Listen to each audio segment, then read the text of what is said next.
issued a severe thunderstorm warning for central Denton County in north central Texas until 10:30 a.m.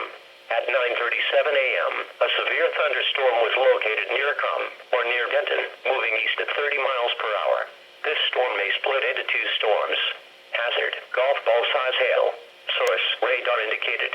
Impact, people and animals outdoors will be injured. Expect damage to roofs, siding, windows, and vehicles.